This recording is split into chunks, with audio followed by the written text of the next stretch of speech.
오늘도 찾는 자를 만나주시고 구하는 자에게 안겨주시고 또 두드리는 자를 향하여 하늘의 복을 열어주시는 복된 안식일입니다. 늘 감사하신 주님 앞에 감격의 기쁨으로 예배 자리에 참여하시는 저와 여러분 되시기를 주님의 이름으로 축원드립니다. 저는 오늘 에레미야서 1장 4절에서 10절 말씀 이 본문을 중심으로 내가 너를 알았고 성별하고 세웠노라 라는 제목으로 함께 은혜의 말씀을 나누고자 원합니다. 여러분, 이 땅은 각종 바이러스와 세균 그리고 미세먼지 등 아주 치명적인 질병에 우리는 크게 노출되어 있다고 해도 과언이 아닙니다.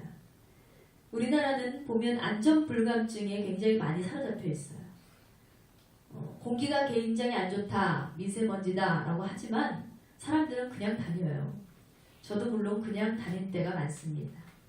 그런데 보면 미세먼지는 각종 중금속으로 인해서 우리 혈관을 파괴시키고 우리를 각종 질병에 노출시켜서 우리의 생명을 위협하는 가장 무섭고도 치명적인 또 공기가 아닐 수가 없습니다. 그러다 보니까 지금 사람들은 탈취와 청정 그리고 건강에 많은 사람들이 집중을 하기 시작했어요. 유명하고 믿을만 하다던 기업의 제품을 사서 쓰는 편리함도 이제는 옛말이 되어버렸습니다. 얼마 전에 여러분이 잘 알고 있다시피 이 옥시 사건으로 하여금 이제는 사람들이 이렇게 얘기합니다. 어떤 제품도 믿을 수가 없다. 어떤 기업도 이제는 믿을 수가 없다. 안전한 것이냐? 라고 의구심을 품기 시작했어요. 그래서 이제는 천연 재료로 세제를 만들고 음료를 만드는 부지런한 사람들이 점차 늘어나고 있습니다. 다만 몇 년 전까지만 해도 사람들은 명품을 두르고 값비싼 화장품을 바르는 것, 바로 겉모양에 관심을 많이 기울였습니다. 근데 이제는 겉보다 속이 중요하더라 라는 이런 심리로 세상이 변화가 되기 시작했습니다. 지금은 그래서 해독 주스 내 천연 탈취제에 해서 많은 사람들이 겉보다는 속 가꾸기에 관심을 기울이고 있다는 것입니다. 얼마 전에 보니까 우리네 식료품 중에서 저렴한 값을 내는 식초가 이 주부들 사이에서 굉장히 큰 인기를 끌고 있다는 뉴스 기사를 보게 됐습니다. 단순히 신맛을 내고 음식에 포인트를 주는 정도의 원료로만 사용되었던 식초가 알고 보니까 우리의 몸뿐만 아니라 생활 환경에서도 아주 유용하게 큰 역할을 감당하고 있다는 거예요. 이런 식초가 파인애플이나 바나나를 만나게 되면 우리의 장에 붙어있는 찌꺼기와 숙변을 제거해서 뱃살을 제거하는 데 아주 뛰어난 효과를 준다고 합니다. 또 식초와 베이킹소다를 섞으면요, 각종 기름때와 녹슨 주방용품이나 물때가 낀 욕실 청소에도 아주 으뜸이라고 합니다. 또 식초와 레몬즙을 섞어서 희석한 물로 샴푸를 끝낸 머리를 감게 되면요, 두피에 붙어있는 비듬이라든지 모낭충이라든지 이런 것들이 제거되는 타고난 세정력을 보인다고 하는데요. 이것 때문에 두피가 건강해지니까 탈모나 가려움증이 개선되는 효과를 본 사람들이 점차 늘어나고 있다고 합니다. 뿐만 아니라 우리가 덮고 깔고 자는 이 침구류예요. 여러분, 집먼지 진드기가 얼마나 많은지 아무리 우리가 쓸고 닦고 빨고 해도요, 집먼지 진드기가 무려 70여 마리가 세균이 이렇게 있다고 합니다.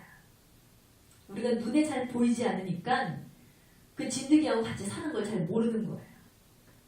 그런데 역시 이 만물박사 식초를 알코올에 타서 우리가 입고 난 옷이라든지 침구류에다가 쫙 뿌리게 되면 이 진먼지 진드기가 귀신같이 사라진다고 합니다.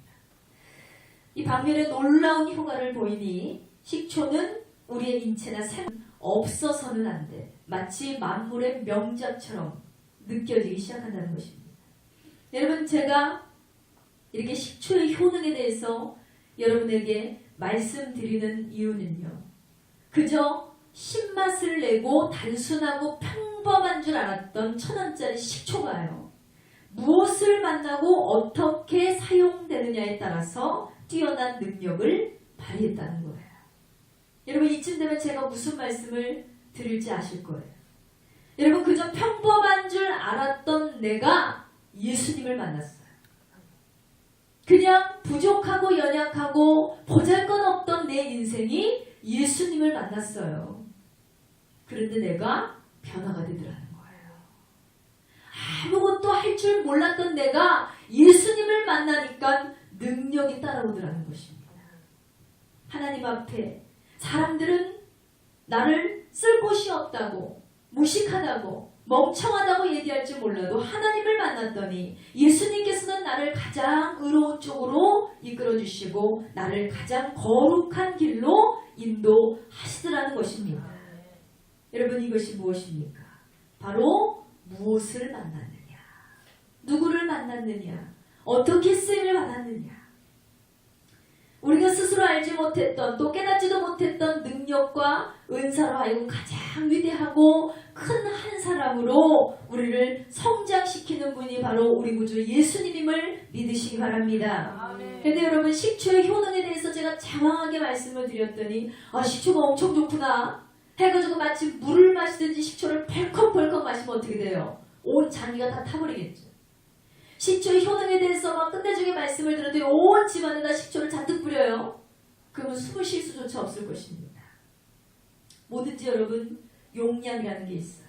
적절한 비율이라고 하죠. 그러니까 식초하고 뭐가 만났냐에 따라서 효과가 다 다르다고 했는데 거기에도 다 적절한 비율이 따른다는 것입니다. 마찬가지로 우리가 주의 일을 하고 주님의 은혜로 살아가는 자들이지만 내가 성령님보다 앞서가서 되겠습니까? 앞서간다는 것은 무엇입니까? 은사도 남용되고 믿음도 지나치고 모든 것이 하나님의 뜻이 아닌 내 뜻대로 내 멋대로 따라간다. 이것은 위험하다는 것입니다. 제대로 된 신앙이 아니에요. 그러니 여러분, 오늘 본문 말씀은요, 확실히 하나님의 부르심 가운데 선 우리를 향해서 말씀하고 계십니다. 하나님께서 나를 만드셨고 하나님께서 나를 부르신 것은 확실하나 그분의 음성과 이끄심에 따라 순종하는 삶이 가장 중요하다는 사실을 여러분 분명히 기억하시기 바랍니다. 그러므로 저와 여러분들 오늘 본문의 말씀을 풀어주는 모든 나눔을 주님의 음성으로 들으시고 깨닫고 알게 되는 축복이 이곳에 임하게 되기를 주님의 이름으로 축원드립니다. 자, 이 시간 깨달음 주시는 첫 번째 메시지는 하나님께서는 확실하게 나를 부르셨다입니다. 다 같이 선포합니다. 하나님께서는 확실하게 나를 부르셨다. 아멘. 여러분, 여기 서 있는 이 목사부터 많은 사람들이 가장 듣기 싫어하는 말이 있어요. 무슨 말이냐 하면 너는 부족해 라는 말이에요. 여러분, 연약함이라는 단어와 부족함이라는 단어는 분명히 아주 큰 차이가 있습니다. 연약하다고 하면 왠지 동정이나 위로를 받을 것 같고 안아줘야 된다는 생각이 들잖아요. 그런데 부족하다고 하면 왠지 모자르거나 들떨어졌거나 멍청하다는 얘기 같아요. 왠지 내가 바보같이 느껴진다는 거예요. 그래서 우리는 스스로도 그렇고 누군가를 또 부족하다는 말을 들으면 굉장히 불쾌해집니다. 제가 저희 남편하고 가끔 다툴 때마다 이런 얘기를 해요. 내가 보기에 분명히 당신은 그런 사람이 아닌데 나한테 이렇게 해주지 않기 때문에 서운하다는 얘기를 합니다. 당신은 멍청한 사람이 아닌데 이렇게 행동했기 때문에 이것이 불편하다고 얘기를 해요. 그러니까 일부러 그런 게 아니라는 거죠. 그런데 나중에 생각해보면 이런 말을 좀 싸울 때는 그렇긴 하지만 이런 말을 하긴 좀 잘했다는 생각이 들어요. 왜냐하면 당신은 원래 멍청해라고 얘기했으면 얼마나 불쾌하겠어요. 그런데 당신은 원래 똑똑한 사람이고 당신은 원래 그렇지 않은 사람인데 이렇게 했기 때문에 서운합니다라고 얘기했으니까 조금 난 거예요. 기분이. 아무튼 우리는 이 부족하다는 말, 내 스스로도 인정하기 싫어하고요. 또 남에게 부족하다는 얘기를 들으면 화가 나요. 그렇게 절망적일 수가 없고 자존심이 상하는 건 사실입니다. 그런데 보면 우리는 남에게는 듣기 싫어도 사실은 스스로가 부족하다고 느낄 때가 종종 있다는 거예요. 그것 때문에 우리는 절망에 빠지기도 합니다. 오늘 본문의 주인공인 이 예레미야도 바로 우리와 같은 이런 감정을 가진 사람이었습니다. 하나님의 말씀이 성경에 보면 정말 많은 선지자가 등장하고 있습니다. 모두 훌륭하게 사명을 감당한 사람들이지요. 그 중에 오늘 본문에 등장하는 예레미야 선지자는요, 유다 민족의 비참한 멸망을 마치 자기 자신의 멸망인 것처럼 고통하고 애통했던 위대한 선지자로 꼽히고 있습니다. 그가 대략 41년간 선지자로서 활동을 했습니다. 예루살렘 멸망을 예언하면서 회개를 촉구했던 사람이기도 하고, 그 멸망한 이스라엘을 바라보면서 많은 눈물을 흘리면서 백성들을 향해서 기도했던 사람이기도 합니다. 그래서 그의 별명이 있는데 그는 눈물의 선지자다라고 했어요. 하도 이 나라와 민족을 위해서 울면서 기도했어. 눈물의 선지자라는 별명이 주어질 정도로 그는 늘 나라의 일을 자신의 일처럼, 자신의 멸망처럼 고통스러워하고 아파했다는 것을 볼 수 있습니다. 여러분, 나라와 민족을 위한 기도를 저도 저희 교회에서 계속해서 강조하고 있고 함께하고 있습니다. 그런데 어떤 사람들은 이렇게 얘기를 해요. 내가 나라를 위해서 나 한 사람이 기도한다고 뭐가 달라지나? 나 하나쯤 기도 안 한다고 뭐가 변화가 될까? 라는 생각을 하는 사람들이 있어요. 자기를 위한 기도는 열심히 하고 가정을 위한 기도는 열심히 하는데 나라를 위한 애통함을 갖는 사람들은 별로 없다는 거예요. 근데 예레미야는 그렇지 않았어요. 자기 자신을 위한 기도가 아닌 나라를 위한 기도, 이스라엘 민족을 향한 애통한 기도, 눈물의 기도를 날마다 뿌렸던 사람이 바로 이 선지자입니다. 근데 여러분, 그런 생각은 버리셔야 돼요. 나 하나쯤이야. 내가 기도한다고 뭐가 달라질까? 그렇지 않습니다. 여러분, 기도는 능력입니다. 우리의 한 사람의 기도가 쌓여서 하나님께서는 이 세계 민족을 바꾸시고 이 나라를 뒤집어 엎으시고, 하나님께서는 여러분 한 사람의 기도 때문에 이 나라를 세우시는 분임을 믿으시기 바랍니다. 오늘 본문의 내용은요, 41년 동안이나 하나님께서 사용하셨던 예레미야 선지자를 처음으로 부르셔서 소명자로 삼으시는 장면이 나오고 있습니다. 근데 하나님의 부르심 앞에 선지자 예레미야의 첫 번째 반응이 무엇이었냐면, 하나님, 저는 부족합니다 라고 했어요. 그는 정말 자신이 하나님의 부르심 앞에 감히 그 큰 일을 감당할 주제가 못 된다고 생각을 한 거예요. 다 같이 본문 4절의 말씀을 보겠습니다. 여호와의 말씀이 내게 임하니라 했습니다. 무슨 말인고 하니 그는 지금 직접적으로 하나님의 음성을 듣고 있었다는 거예요. 게다가 하나님께서 아주 분명하게 그에게 말씀하십니다. 이어지는 5절 말씀 보세요. 내가 너를 복중에 짓기 전에 너를 알았고 내가 태에서 나오기 전에 너를 구별하였고 너를 열방의 선지자로 세웠노라 하시입니다. 할렐루야. 내가 너무 부족하다고 분명히 하나님께 말씀을 드렸는데 하나님께서는 에레미야를 지으시고 특별히 구별하셔서 열방의 선지자로 세웠다고 말씀을 하고 계시는 거예요. 그러면 에레미야가 어떻게 생각이 들까? 내가 생각보다 대단한 사람이네. 하나님께서 나를 이렇게 세우신다고 하니 난 정말 특별한 사명자구나. 자신감이 생기기에 합당한 부르심이었습니다. 여러분, 저도 처음 하나님의 부르심을 받게 된 지가 벌써 10년이 넘었어요. 근데 그때 하나님과 세상의 갈림길에서 갈피를 잡지 못하고 제가 방황을 하는데 하나님께서 저에게 말씀하시기를 내가 너를 사용하기를 원한다라고 말씀하시는 거예요. 아주 구체적으로 너는 비행기를 타고 다니고 마치 롤러코스터를 타고 아니면 스케이트를 타고 전력 질주를 하는 것처럼 너는 나와 내 나라를 위해서 사용되게 될 것이다 라고 아주 핵심적인 말씀을 주셨습니다. 이런 콜링을 받았어요. 뿐만 아니라 너를 통해서 아주 수많은 영혼들이 마치 고구마 줄기와 같이 달려있다고 말씀하시는 거예요. 내가 너를 그들의 열방의 어미로 삼아서 그 영혼들을 너는 내게로 이끌어올지어다. 하나님께서 이렇게 말씀을 하시는데요. 하나님께서 이렇게 확고한 사명을 부어주시는데요. 그때 제 뒷밤에서는 한없는 눈물을 흘렸습니다. 그리고 저도 에레미야 선지자와 마찬가지로 이런 마음이 들었어요. 하나님, 제가 어떻게 그런 일을 감당할 수 있겠습니까? 저 같은 사람이 어떻게 그런 일을 행할 수 있겠습니까? 저는 못합니다. 하나님께서 주신 사명을 거부했던 적이 있었습니다. 종종 이런 말들을 하시는 분들이 있어요. 주님의 뜻이면 하겠습니다. 내가 예수님을 직접 보면 내가 예수를 믿겠습니다. 그런데요, 여러분 성경을 보세요. 당시에 예수님을 직접 보고 예수님의 기적을 직접 체험했던 사람들도 예수님을 믿지 못하고 떠나가지 않았습니까? 결론적으로 우리는 어때요? 여러분 예수님을 만나셨습니까? 예수님을 직접 보아서 믿으십니까? 우리가 알고 나서 믿었냐는 거예요. 물론 사도 바울과 같이 예수님을 만나고 직접적으로 기적을 경험해서 도저히 믿지 않고는 견딜 수 없는 그 무언가 때문에 믿는 사람들도 있습니다.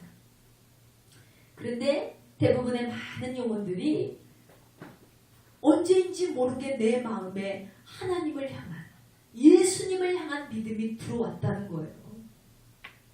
저도 그랬어요. 어느 날 갑자기 이 가슴에 회개와 애통의 눈물이 흘리기 시작하는데 그로 인해서 주님께서 제 입술을 여셨습니다. 주님, 네 그렇습니다. 내가 할 수 없다고 했는데 주님, 주님의 뜻이라면 내가 그 일을 감당하길 원합니다. 주님의 뜻이라면 내가 생명을 주님께 드리길 원합니다. 라는 고백을 하고 이제는 빼도 박도 못하고 이 길을 가고 있습니다. 지금도 많은 사람들이요, 하나님의 콜링을 외면하고 있다는 거예요. 왜 그럴까요? 왜 그들은 하나님의 부르심을 거부하고 하나님께서 주신 사명을 거절하고 그렇게 살아가고 있는 것일까?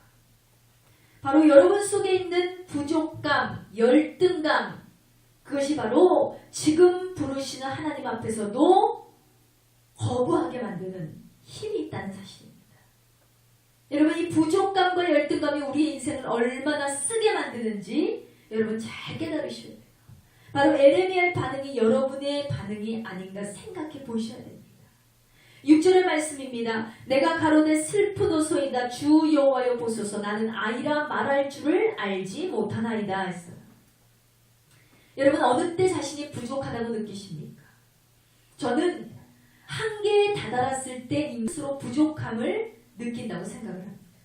실패했을 때 우리는 부족감을 느껴요. 이 부족감이 우리의 삶과 사역을 무척이나 위축되게 만들고 도저히나 새로운 환경을 뛰어들지 못하게 하는 아주 큰 장애의 요소가 된다는 것입니다. 그런데 이 에레미야 문제는요, 하나님의 부르심 앞에서 자기 스스로가 부족하다고 느끼는 거였어요. 이 부족감 때문에 에레미야는 하나님께서 주신 사명을 자신의 것으로 받아들일 수가 없었다는 것입니다. 그러나 여러분, 우리가 믿는 하나님께서는 없는 것을 있게 하시는 하나님이시요, 캄캄한 세상을 하나님 어떻게 지으셨어요? 오직 말씀으로 창조하신 분임을 믿으시기 바랍니다. 약한 것을 강하게 하시는 분이 그분의 능력이에요. 연약한 자에게 새 힘을 주시고 무능한 자에게 지혜를 주시는 분이 바로 우리가 믿는 하나님이시라는 겁니다. 부족해도 괜찮아, 연약해도 괜찮아, 없어도 괜찮아. 왜냐하면 내가 너를 사용하길 원한다. 하나님이 이렇게 말씀하시는 거예요. 여러분, 그분이 내 아버지신데 우리의 부족감, 우리의 열등의식 때문에 우리가 하나님의 자녀로서 그 계획하심에 따라서 순종하지 못한다면 그것은 정말 안타까운 일이라는 거예요. 부족하다고 한탄하는 에레미야의 부족감과 열등감을 하나님께서는 사명으로 바꿔주셨음을 믿으시기 바랍니다. 오늘 이 시간 하나님께서 저와 여러분을 향해서 말씀하고 계십니다. 너는 부족하지 않다. 믿으십니까? 하나님께서 여러분에게 말씀하셔서 너는 부족하지 않다는 거예요. 하나님, 나는 이것이 부족하고 저것이 못나서 할 수가 없어요. 도저히 할 수가 없어요. 뭐든지 할 수가 없어요. 하나님 말씀하세요. 너는 부족하지 않다. 다 같이 선포합니다. 나는 부족하지 않다. 여러분, 우리의 부정의식과 쓰러져 버린 자존감을 하나님께서는 오늘 에레미야의 대화를 통해서 단숨에 일으켜 주십니다. 나는 부족하다고 느끼는데, 부족하다고 말하고 있는데 하나님께서는 에레미야에게 뭐라고 말씀하십니까? 성경을 통해서 확인합니다. 7절에서 9절의 말씀입니다. 여호와께서 내게 이르시되 너는 아이라 말하지 말고 내가 너를 누구에게 보내든지 너는 가며 내가 내게 무엇을 명령하든지 너는 말할지니라. 너는 그들로 하여금 두려워하지 말라. 내가 너와 함께하여 너를 구원하리라. 나 여호와의 말이니라 하시고 여호와께서 그의 손을 내밀어 내 입에 대시며 여호와께서 내게 이르시되 보라 내가 내 말을 내 입에 두었노라 했습니다. 아멘. 아멘. 너는 부족하다고 말하지만 더 이상 아이라고 말하지 마라. 하나님 나는 아이예요. 나는 아무것도 할 줄 몰라요.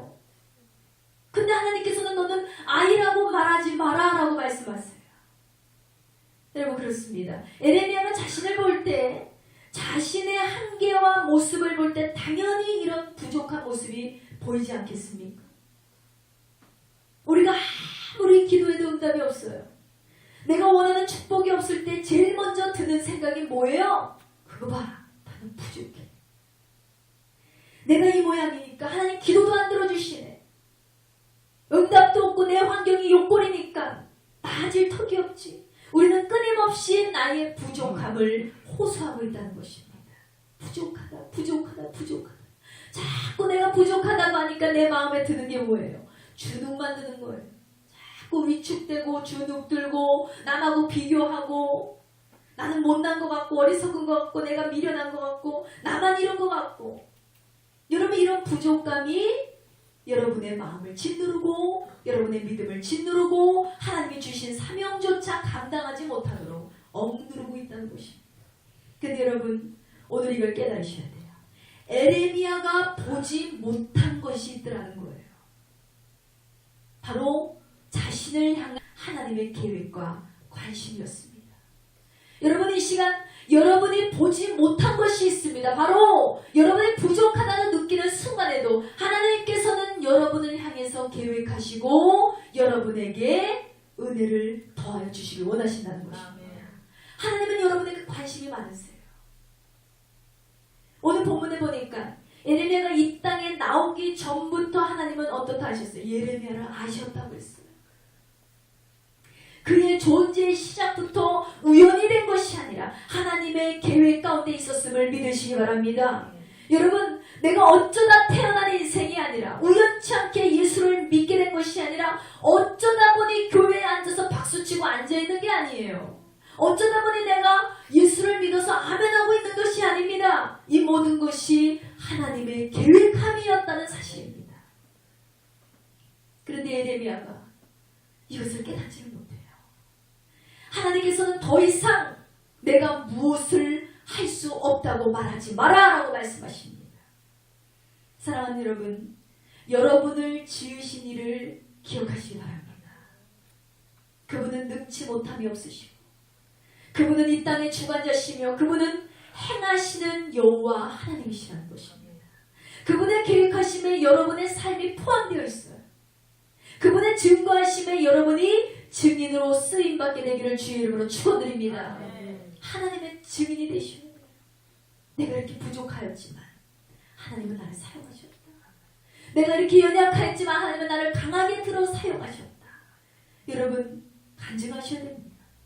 그러므로 더 이상 부족감 때문에 절망하고 불순종하지 마시고 하나님의 자녀로서 자존감을 가지고 하나님의 거룩한 도구로 쓰임받기를 각오하시는 저와 여러분 되시기를 주님의 이름으로 축원드립니다.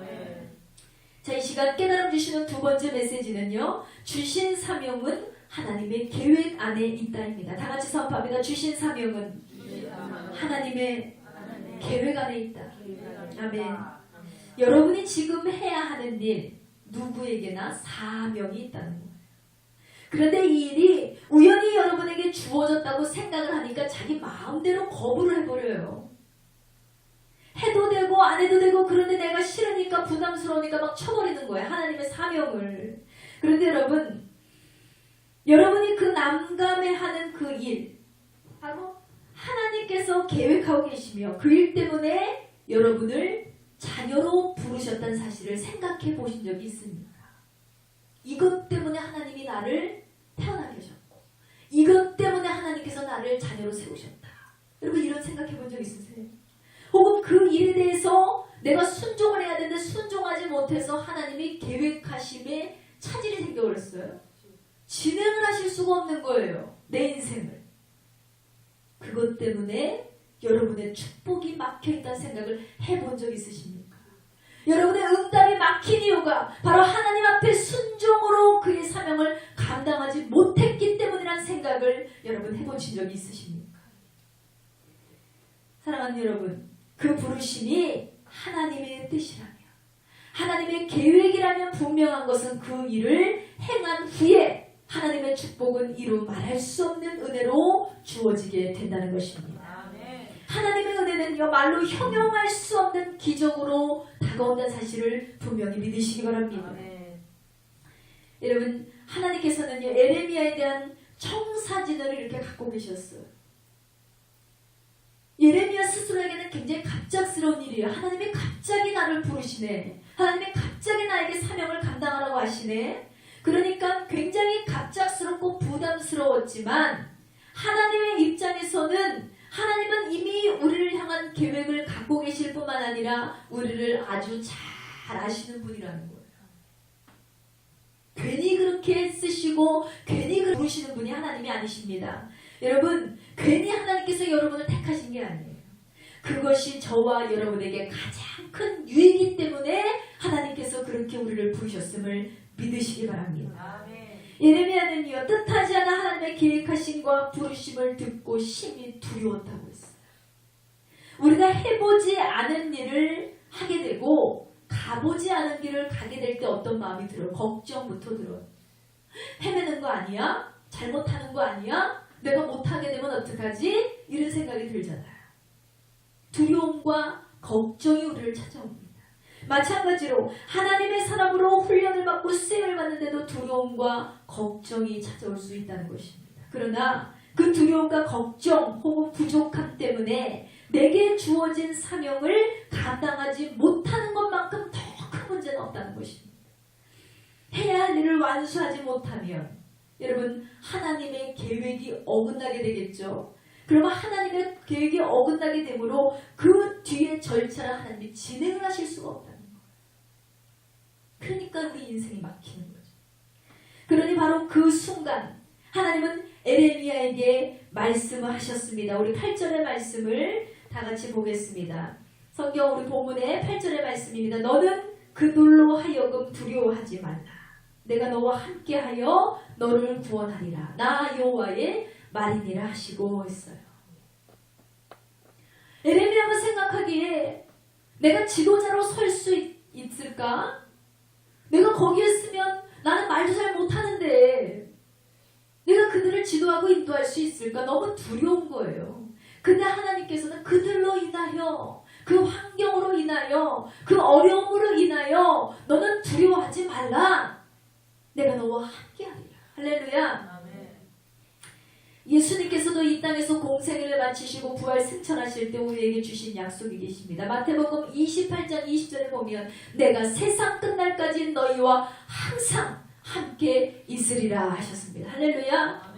여러분, 마음속에 두려움이 찾아오고 삶의 위기를 느낄 때마다 이 말씀을 분명히 기억하시기 바랍니다.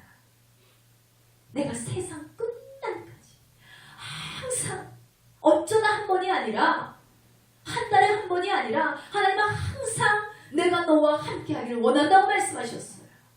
그러니 이 시간에도 여러분이 고통 중에 빠져있는 그 순간에도, 여러분이 어려움에 빠져있는 그 위기에도, 여러분이 우울증에 빠져있는 그 마음에도 하나님이 함께하심을 믿으시기 바랍니다. 우리는 하나님을 믿는다고 하면서 참 많은 날들을 마치 무신론자처럼 살고 있어요. 마치 하나님이 없는 것처럼.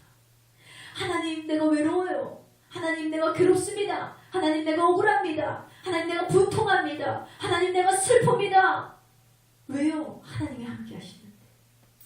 하나님을 믿기는 하는데 우리의 고통의 삶의 현장에는 그분이 함께 하시지 않는다고 인정하는 거예요. 이것이 무신론자죠. 하나님이 없다 하니까. 다 같이 선포합니다. 하나님께서 나와 함께 하신다. 아멘. 여러분, 마음의 어려움이 찾아올 때마다 여러분의 입술로 고백하시기 바랍니다. 아니야, 나는 혼자가 아니야. 하나님이 나와 함께 하신다. 아니야, 나는 혼자가 아니야. 아니야, 나는 두렵지 않아. 하나님이 이 시간 나와 함께 하신다. 본문 9절의 말씀을 보겠습니다. 여호와께서 그의 손을 내밀어 내 입에 대시며 여호와께서 내게 이르시되 보라 내가 내 말을 내 입에 두었노라 했습니다. 아멘. 내 말을 내 입에 두었다. 이게 무슨 뜻일까요? 두 가지로 생각해 볼 수가 있어요. 예레미야가요. 뭐라 그랬어요? 하나님 나는 아이라서 말을 할 줄 모릅니다 했어요. 아이라는 말은 내가 무식합니다라는 뜻이 될 수 있고요. 내가 지식이 없어서 나는 말을 할 줄 몰라요 라고 하는 뜻이에요. 그런데 그 할 말을 주님께서 인도해 주시겠다라는 뜻이 될 수 있습니다. 또 여호와께서 손을 내밀어 그 입에 대셨다는 것은 뭐냐면 아마도 더 이상 에레미야가 부정적인 말을 하지 못하도록 하나님께서 막으시겠다는 뜻이 될 수도 있다는 것입니다. 맨날 불평하고 부정하고 내 삶을 탄식하고 막 이러니까 하나님께서 이 예레미야의 입을 딱 막으시고 오늘 마지막 끝절을 보면서 말씀의 결론을 맺습니다. 10절의 말씀입니다. 보라 내가 오늘날 너를 열방 만국 위에 세우고 너를 뽑으며 파괴하며 파멸하며 넘어뜨리며 건설하며 심게 하였느니라. 아멘. 그렇습니다. 여러분 우리는 넘어지고 쓰러지고 아픔을 겪을 수 있습니다. 하지만 우리는 또 일어날 수 있다는 거예요. 왜냐하면 우리의 부족함을 채우시는 하나님이 세상 끝날까지 여러분과 함께 하시기 때문입니다. 여러분이 태어난 것도 우연이 아니고 여러분이 예수 믿게 된 것도 우연이 아니고 여러분이 은혜교회 오게 된 것도 우연이 아니고 여러분이 지금 직분을 감당하는 것도 우연이 아니고 여러분이 지금 그 직업을 갖게 된 것도 우연이 아니고 여러분이 지금 그 가족과 살고 있는 것도 우연이 아니고 여러분이 그 원수와 함께하게 된 것도 우연이 아니고 다 우연이 아니에요. 하나님의 계획하심입니다. 여러분의 부족함, 연약함 하나님은 다 알고 계시더라고요. 그렇지만 그래서 능력의 하나님께서 저와 여러분에게는 꼭 필요하다는 사실을 믿으시기 바랍니다. 그러므로 세상을 바라보며 여러분 세상과 비교하며 주눅들지 마세요. 나는 못합니다. 이것이 겸손이라고 착각하시는 분들이 있습니다. 못한다는 것은 겸손이 아니에요. 나는 부족하지만 주님은 하실 수 있습니다. 나와 함께 하시기 때문에 주님이 이루어 주실 줄 믿습니다. 이것이 겸손이지 내가 부족해서 못해요 라고 하는 것은 겸손이 아니라는 거죠. 여러분 하나님께서 주신 사명을 거부하지 마시기 바랍니다. 꼭 주님의 계획하신 대로 움직이시고 행하셔서 하나님의 거룩하시고 놀라우신 은혜의 손길을 경험해 나가시는 저와 여러분 되시기를 주님의 이름으로 축원드립니다.